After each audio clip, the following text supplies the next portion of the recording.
இலங்கை சிறையில் உள்ள மீனவர்களையும் படகுகளையும் விடுதலை செய்ய வலியுறுத்தி ராமேஸ்வரம் மீனவர்கள் உண்ணாவிரத போராட்டம் நடத்தி வருகின்றனர்.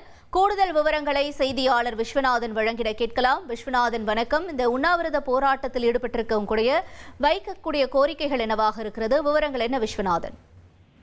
வணக்கம். ராமேஸ்வரம் மீன்பிடி துறைமுகத்திலிருந்து மீன்பிடிக்க சென்ற மீனவர்கள் இலங்கை கடற்படை எல்லை தாண்டி மீன்பிடித்த குற்றச்சாட்டுல தொடர்ச்சியாக கைது செய்யப்பட்டு வரும் மட்டுமல்லாது அவருடைய படகுகளை அரசுரிமை கேட்டு வருகிறது. இதனாலே அவருடைய வாழ்வாதாரமே மெல்ல மெல்ல அது நலிவடைந்து வருகிறது.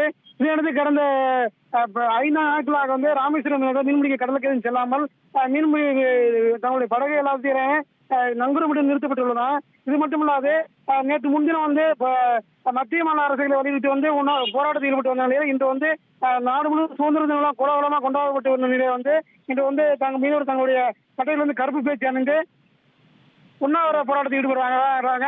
இந்த உண்ணாவிரத போராட்டத்தில் அவங்க வைக்கக்கூடிய கோரிக்கை என்னன்னு இருந்தா, இலங்கை வசம் உள்ள 57 மீனவர்களையும் 7 விசைப்படகு ஒரு நாட்டுக்கு மொத்தம் 8 படகுகளையும் விடுதலை செய்ய வேணும்னு அந்த கோரிக்கையை வலியுறுத்தி அந்த உண்ணாவிரத போராட்டத்தில் ஈடுபட்டு வராங்க.